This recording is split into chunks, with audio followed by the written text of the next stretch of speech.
In this video, we're going to take a look at a purple ink by Sailor Shigure. Now, as always, there's timestamps down below so you can skip around, but if you've got the time, I'd appreciate you checking out the entire video. Also, down in the description is a link to the purple ink playlist, so if you want to see more purples, you can find that down there. I'm an ink guy, and let's get into the first writing sample done on 90 GSM Clairfontaine. No bleeding, no ghosting. The 1.1 has no feather, spread, halo sheen, or shade. The extra fine is quite a bit lighter than the stub with no feather, spread, halo sheen, no shading, 9 seconds to dry. Medium is the same tone as the stub with no feather, spread, halo sheen, no shade, and 15 seconds to dry. Now the scrubby for both are showing us no color variation because we're not getting any. In the smear test, there is a chance that you could recover this if you smeared while you were writing. To have a range of experience with this ink, all of the writing samples are done with a Jinhao 159 with a 1.1 stub, a Jinhao X450 with a medium, and a Jinhao X750 with an extra fine. Then a Hero 7035 with a fine nib was inked up, used for a day, and used to take the notes for this video.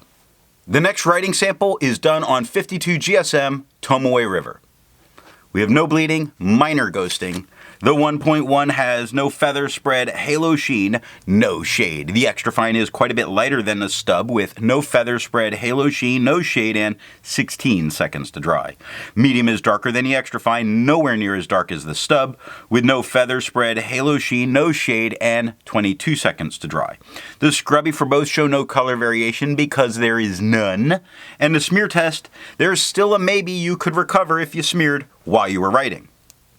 I agree with Vita. There's a lot to learn by doing multiple chromatographies. The one on the left is done the way it's supposed to be done. A line of ink is put down and then it's put in the water for 10 to 15 seconds. And we see this kind of grayish tone at the bottom that formed a little bit of a line and is pushing its way very slowly up, but a very dark purple at the top, and it's really gathered at the top. The one on the right that's let dry for 10 minutes before it's dunked in the water, there's no sign of that grayish tone. It is completely there, and so is a great deal of that purple. It's really bonded with the paper on that line. The rest of it's moving its way up. It does give you the impression this may be a bit more permanent. The next writing sample is done on 80 GSM Rhodia dot pad. No bleeding, no ghosting. The 1.1 has no feather, spread, halo sheen, or shade. The extra fine is quite a bit lighter than the stub, with no feather, spread, halo sheen, no shade, and 11 seconds to dry. Medium is the same tone as the stub, with no feather, spread, halo sheen, no shade, 16 seconds to dry. Scrubby for both show us no color variation. We didn't expect it, we didn't get it, and the smear test you could recover if you smeared while you were writing. Resistance tests are done to see how this ink can be expected to perform on the page, and more importantly, how hard it may be to clean from your pen. The smear is allowed to dry for 3 days before testing it. Looking at the highlighter, I'm surprised as much moved with it as did. It does, spread a little bit. It does get a little bit of feathering going on. However, all of the information is easily read and definitely there, so you could feel safe using it in a note-taking situation. You can still read it all. The information's protected. Water lifted some of this, but not all of this. It's really not breaking this ink down very much at all. Pen flush is working quite a bit faster. You are seeing some of the gray show through that was from the first chromatography, so it's really breaking down the purple parts. 1/3 bleach solution is discoloring the paper while it's completely removing the ink. But it only took water to get this out of my pen. The next writing sample is done on life paper. No bleeding, no ghosting. The 1.1 has no feather, spread, halo sheen, or shade.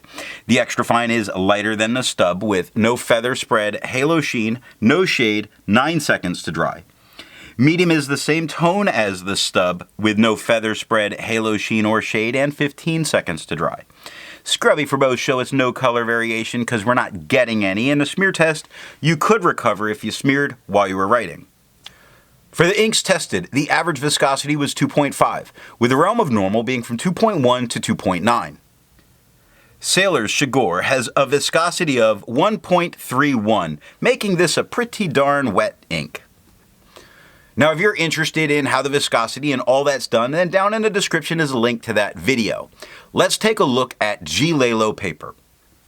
No bleeding, no ghosting. The 1.1 has no feather spread, halo sheen, or shade. The extra fine is lighter than a stub with no feather spread, halo sheen, no shade, and 6 seconds to dry. Medium is the same tone as the stub, with no feather spread, no halo, no sheen, no shade, 9 seconds to dry. The scrubby for both give us no color variation because there's none to get, and the smear test you could recover if you smear while you're writing.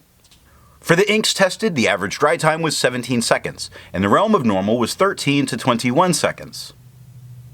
Sailor's Shigure has an average dry time of 15 seconds, making it normal.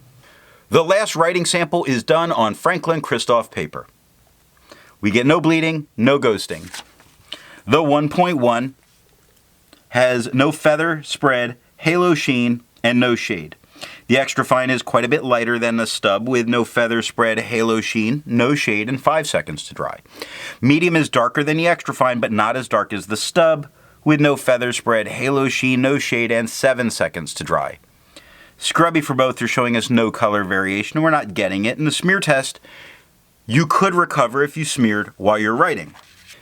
Instead of finding inks that look like Sailor's Shigure, I would prefer to find an ink that complements its color on the page. I went with an orange ink by Atramentis, their Red Orange, that despite its name is definitely an orange. If you'd prefer a different complement color, then down in the descriptions are links to those playlists. A very dark purple that, while it looks great, is just too dark for me, personally. Not so dark, though, that I wouldn't use it. It often or easily can be dark enough that you don't realize it's a purple. So what nib and pen will give the best writing experience with this ink? To save it from being so dark for me, I would prefer to go with a drier fine pen just to bring some of that purple tone out. But if you really do like this very dark tone, you definitely get that with a medium flow pen. I hope you got something out of this video, and in the next video, we're going to take a look at Mont Blanc's Carlo Carlotti.